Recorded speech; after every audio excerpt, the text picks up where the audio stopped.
the Demoiselle D'Ys. There be three things which are too wonderful for me, yea, for which I know not. The way of an eagle in the air, the way of a serpent upon a rock, the way of a ship in the midst of the sea, and the way of a man with a maid. The utter desolation of the scene began to have its effect. I sat down to face the situation, and, if possible, recall to mind some landmark which might aid me in extricating myself from my present position. If I could only find the ocean again, all would be clear, for I knew one could see the island of Goa from the cliffs. I laid down my gun, and kneeling behind a rock lighted a pipe. Then I looked at my watch. It was nearly 4 o'clock. I might have wandered far from Kerselec since daybreak, standing the day before on the cliffs below Kerselec with Galvin, looking out over the somber moors among which I had now lost my way. These downs had appeared to me level as a meadow, stretching to the horizon, and although I knew how deceptive is distance, I could not realize that what from Kerselec seemed to be mere grassy hollows were great valleys covered with gorse and heather, and what looked like scattered boulders were in reality enormous cliffs of granite. "It's a bad place for a stranger," old Galvin had said. "You'd better take a guide." And I had replied, "I shall not lose myself." Now I knew that I had lost myself as I sat there smoking, with the sea wind blowing in my face. On every side stretched the moorland, covered with flowering gorse and heath and granite boulders. There was not a tree in sight, much less a house.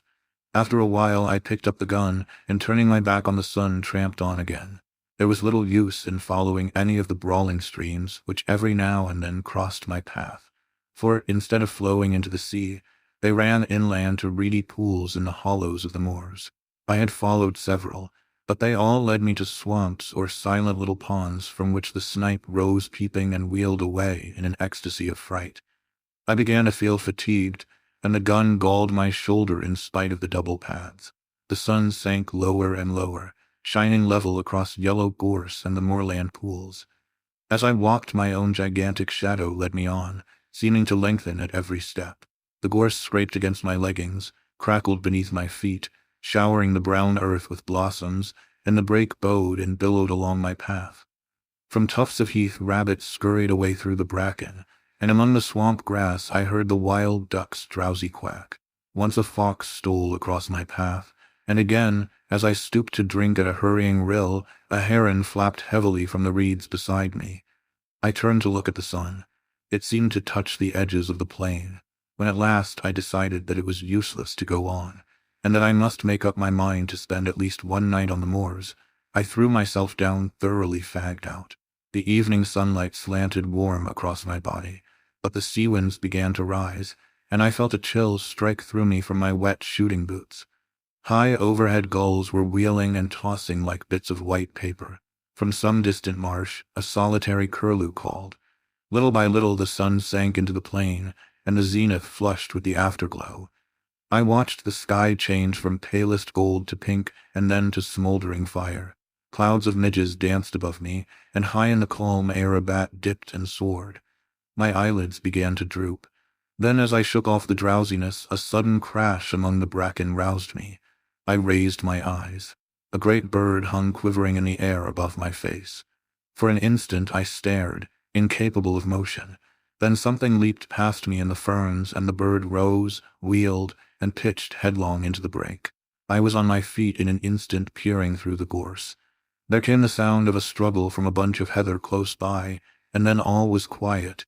I stepped forward, my gun poised, but when I came to the heather the gun fell under my arm again, and I stood motionless in silent astonishment. A dead hare lay on the ground, and on the hare stood a magnificent falcon, one talon buried in the creature's neck, the other planted firmly on its limp flank. But what astonished me was not the mere sight of a falcon sitting upon its prey. I had seen that more than once. It was that the falcon was fitted with a sort of leash about both talons, and from the leash hung a round bit of metal like a sleigh bell. The bird turned its fierce yellow eyes on me, and then stooped and struck its curved beak into the quarry. At the same instant hurried steps sounded among the heather, and a girl sprang into the covert in front. Without a glance at me, she walked up to the falcon, and passing her gloved hand under its breast, raised it from the quarry. Then she deftly slipped a small hood over the bird's head, and holding it out on her gauntlet, stooped and picked up the hare. She passed a cord about the animal's legs and fastened the end of the thong to her girdle. Then she started to retrace her steps through the covert. As she passed me, I raised my cap, and she acknowledged my presence with a scarcely perceptible inclination. I had been so astonished, so lost in admiration of the scene before my eyes, that it had not occurred to me that here was my salvation. But as she moved away, I recollected that unless I wanted to sleep on a windy moor that night, I had better recover my speech without delay. At my first word she hesitated, and as I stepped before her, I thought a look of fear came into her beautiful eyes. But as I humbly explained my unpleasant plight, her face flushed and she looked at me in wonder. "Surely you did not come from Kerselec," she repeated. Her sweet voice had no trace of the Breton accent nor of any accent which I knew, and yet there was something in it I seemed to have heard before, something quaint and indefinable, like the theme of an old song. I explained that I was an American, unacquainted with Finisterre, shooting there for my own amusement. "An American," she repeated in the same quaint musical tones. "I have never before seen an American." For a moment she stood silent, then looking at me she said, "If you should walk all night you could not reach Kerselec now, even if you had a guide." This was pleasant news. "But," I began, "if I could only find a peasant's hut where I might get something to eat and shelter." The falcon on her wrist fluttered and shook its head. The girl smoothed its glossy back and glanced at me. "Look around," she said gently. "Can you see the end of these moors? Look north, south, east, west. Can you see anything but moorland and bracken?" "No," I said. "The moor is wild and desolate. It is easy to enter, but sometimes they who enter never leave it. There are no peasants' huts here." "Well," I said, "if you will tell me in which direction Kerselec lies, tomorrow it will take me no longer to go back than it has to come." She looked at me again with an expression almost like pity. "Ah," she said, "to come is easy and takes hours. To go is different and may take centuries." I stared at her in amazement, but decided that I had misunderstood her. Then, before I had time to speak, she drew a whistle from her belt and sounded it. "Sit down and rest," she said to me. "You have come a long distance and are tired." She gathered up her pleated skirts and, motioning me to follow, picked her dainty way through the gorse to a flat rock among the ferns. "They will be here directly," she said, and taking a seat at one end of the rock invited me to sit down on the other edge. The afterglow was beginning to fade in the sky, and a single star twinkled faintly through the rosy haze. A long, wavering triangle of waterfowl drifted southward over our heads, and from the swamps around Plover were calling. "They are very beautiful, these moors," she said quietly. "Beautiful, but cruel to strangers," I answered. "Beautiful and cruel," she repeated dreamily. "Beautiful and cruel." "Like a woman," I said stupidly. "Oh," she cried with a little catch in her breath and looked at me. Her dark eyes met mine, and I thought she seemed angry or frightened. "Like a woman," she repeated under her breath. "How cruel to say so." Then, after a pause, as though speaking aloud to herself, "How cruel for him to say that." I don't know what sort of an apology I offered for my inane, though harmless speech, but I know that she seemed so troubled about it that I began to think I had said something very dreadful without knowing it, and remembered with horror the pitfalls and snares which the French language sets for foreigners. While I was trying to imagine what I might have said, a sound of voices came across the moor, and the girl rose to her feet. "No," she said, with a trace of a smile on her pale face. "I will not accept your apologies, monsieur, but I must prove you wrong, and that shall be my revenge. Look, here come Heister and Réal." Two men loomed up in the twilight. One had a sack across his shoulders, and the other carried a hoop before him, as a waiter carries a tray. The hoop was fastened with straps to his shoulders, and around the edge of the circlet sat 3 hooded falcons fitted with tinkling bells. The girl stepped up to the falconer, and with a quick turn of her wrist, transferred her falcon to the hoop, where it quickly sidled off and nestled among its mates, who shook their hooded heads and ruffled their feathers till the belled jesses tinkled again. The other man stepped forward and, bowing respectfully, took up the hare and dropped it into the game sack. "These are my piqûres," said the girl, turning to me with a gentle dignity. "Réal is a good falconer, and I shall some day make him Grand Veneur. Heister is incomparable." The two silent men saluted me respectfully. "Did I not tell you, monsieur, that I should prove you wrong?" she continued. This, then, is my revenge, that you do me the courtesy of accepting food and shelter at my own house." Before I could answer, she spoke to the falconers, who started instantly across the heath, and with a gracious gesture to me she followed. I don't know whether I made her understand how profoundly grateful I felt, but she seemed pleased to listen as we walked over the dewy heather. "Are you not very tired?" she asked. I had clean forgotten my fatigue in her presence, and I told her so. "Don't you think your gallantry is a little old-fashioned?" she said, and when I looked confused and humbled, she added quietly, "Oh, I like it. I like everything old-fashioned, and it is delightful to hear you say such pretty things." The moorland around us was very still now under its ghostly sheet of mist. The plovers had ceased their calling.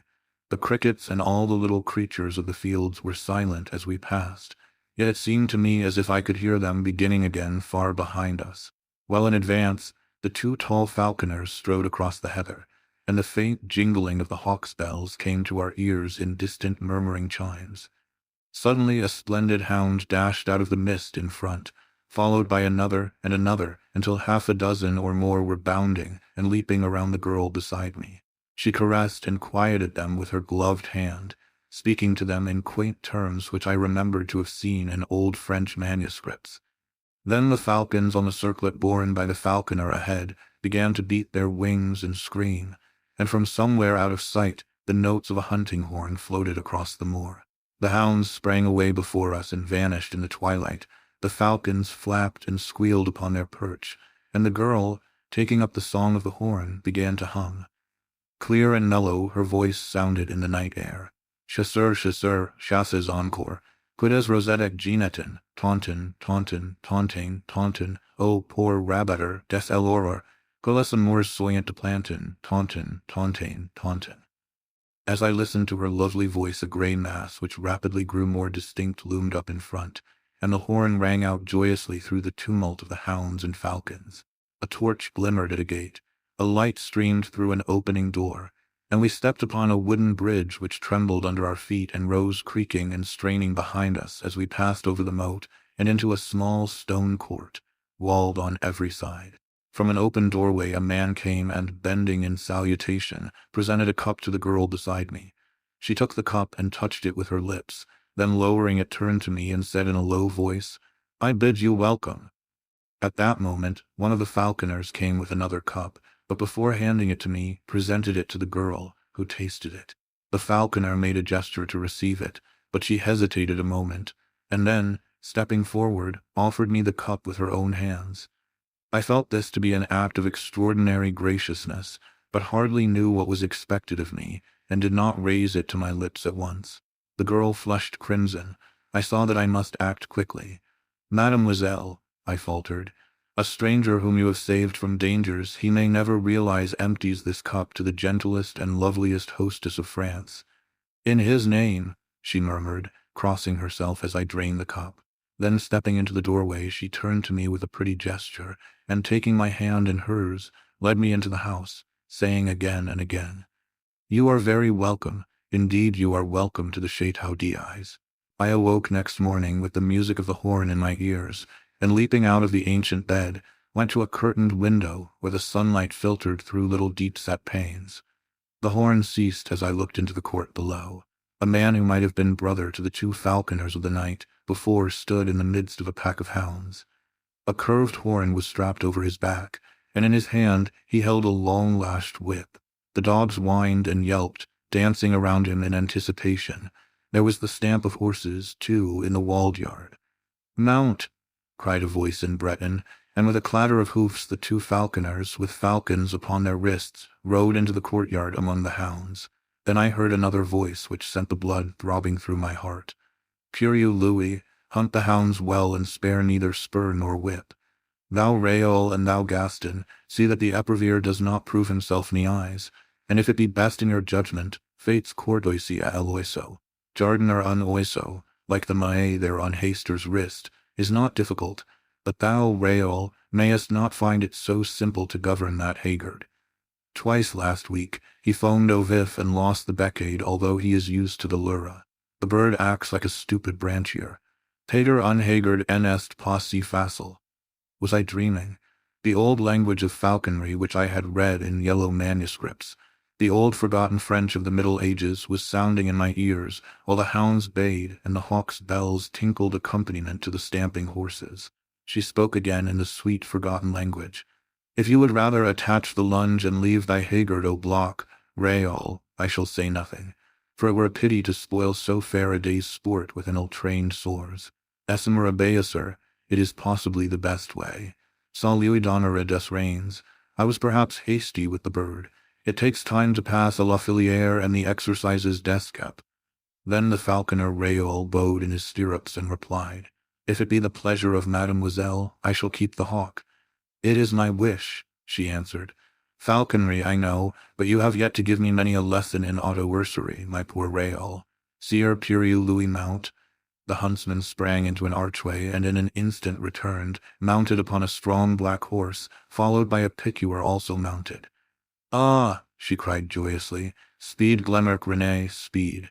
Speed all, sound thy horn, Sire Puriu.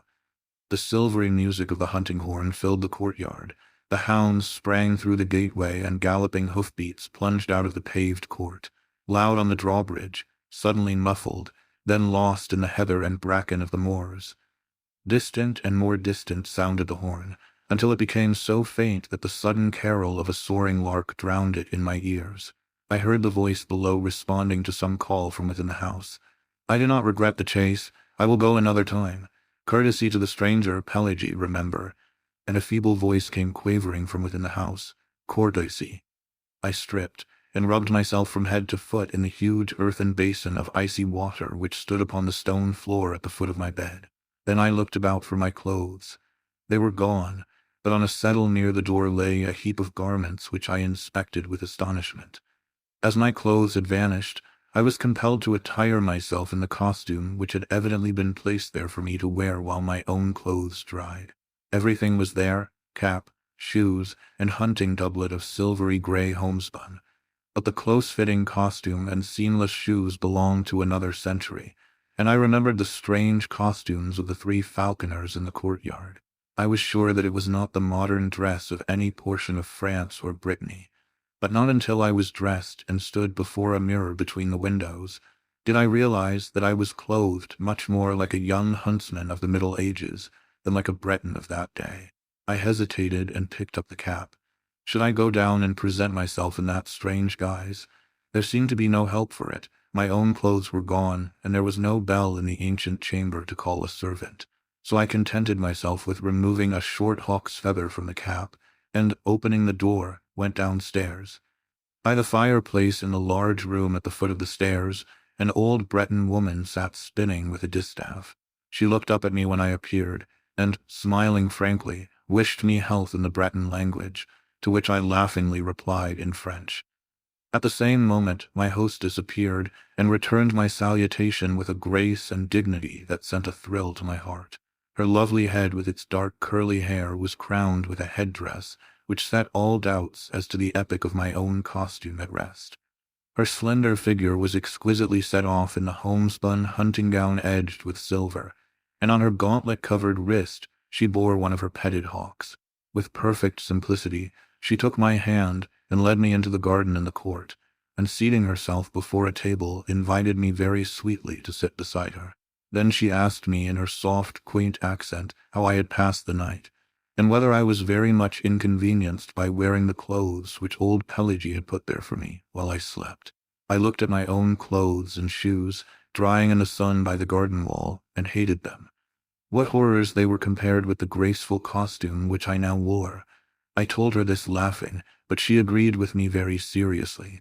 "We will throw them away," she said in a quiet voice. In my astonishment, I attempted to explain that I not only could not think of accepting clothes from anybody, although for all I knew it might be the custom of hospitality in that part of the country, but that I should cut an impossible figure if I returned to France clothed as I was then. She laughed and tossed her pretty head, saying something in old French which I did not understand, and then Pelagie trotted out with a tray on which stood 2 bowls of milk, a loaf of white bread, fruit, a platter of honeycomb, and a flagon of deep red wine. "You see, I have not yet broken my fast because I wished you to eat with me, but I am very hungry," she smiled. I would rather die than forget one word of what you have said, I blurted out, while my cheeks burned. She will think me mad, I added to myself, but she turned to me with sparkling eyes. Ah, she murmured. Then monsieur knows all that there is of chivalry. She crossed herself and broke bread. I sat and watched her white hands, not daring to raise my eyes to hers. Will you not eat? She asked. Why do you look so troubled? Ah, why, I knew it now. I knew I would give my life to touch with my lips those rosy palms. I understood now that from the moment when I looked into her dark eyes there on the moor last night I had loved her. My great and sudden passion held me speechless. Are you ill at ease? She asked again. Then, like a man who pronounces his own doom, I answered in a low voice. Yes, I am ill at ease for love of you. And as she did not stir nor answer, the same power moved my lips in spite of me, and I said, I, who am unworthy of the lightest of your thoughts, I who abuse hospitality and repay your gentle courtesy with bold presumption, I love you. She leaned her head upon her hands and answered softly, I love you. Your words are very dear to me. I love you. Then I shall win you. Win me, she replied. But all the time I had been sitting silent, my face turned toward her. She also silent, her sweet face resting on her upturned palm, sat facing me, and as her eyes looked into mine I knew that neither she nor I had spoken human speech. But I knew that her soul had answered mine, and I drew myself up feeling youth and joyous love coursing through every vein. She, with a bright color in her lovely face, seemed as one awakened from a dream, and her eyes sought mine with a questioning glance which made me tremble with delight. We broke our fast, speaking of ourselves. I told her my name, and she told me hers, the Demoiselle D'Ys. She spoke of her father and mother's death, and how the 19 of her years had been passed in a little fortified farm alone with her nurse Pelagie, Glenark René the Picuer, and the 4 falconers, Raoul, Gaston, Hayster, and the seer Purieu Louis, who had served her father. She had never been outside the moorland, never even had seen a human soul before, except the falconers and Pelagie. She did not know how she had heard of Kerselec. Perhaps the falconers had spoken of it. She knew the legends of Loup Garou and Jean La Flamme from her nurse Pelagie. She embroidered and spun flax. Her hawks and hounds were her only distraction. When she had met me there on the moor she had been so frightened that she almost dropped at the sound of my voice. She had, it was true, seen ships at sea from the cliffs, but as far as the eye could reach the moors over which she galloped were destitute of any sign of human life. There was a legend which old Pelagie told, how anybody once lost in the unexplored moorland might never return, because the moors were enchanted. She did not know whether it was true. She never had thought about it until she met me. She did not know whether the falconers had even been outside, or whether they could go if they would. The books in the house which Pelagie, the nurse, had taught her to read were hundreds of years old. All this she told me with a sweet seriousness seldom seen in anyone but children. My own name she found easy to pronounce, and insisted, because my first name was Philip, I must have French blood in me. She did not seem curious to learn anything about the outside world, and I thought perhaps she considered it had forfeited her interest and respect from the stories of her nurse. We were still sitting at the table, and she was throwing grapes to the small field birds which came fearlessly to our very feet. I began to speak in a vague way of going, but she would not hear of it, and before I knew it, I had promised to stay a week and hunt with hawk and hound in their company. I also obtained permission to come again from Kerselec and visit her after my return. Why, she said innocently, I do not know what I should do if you never came back. And I, knowing that I had no right to awaken her with the sudden shock which the avowal of my own love would bring to her, sat silent, hardly daring to breathe. You will come very often, she asked. Very often, I said. Every day, every day. Oh, she sighed, I am very happy. Come and see my hawks. She rose and took my hand again with a childlike innocence of possession, and we walked through the garden and fruit trees to a grassy lawn which was bordered by a brook. Over the lawn were scattered 15 or 20 stumps of trees, partially embedded in the grass, and upon all of these except 2 sat falcons. They were attached to the stumps by thongs which were in turn fastened with steel rivets to their legs just above the talons. A little stream of pure spring water flowed in a winding course within easy distance of each perch.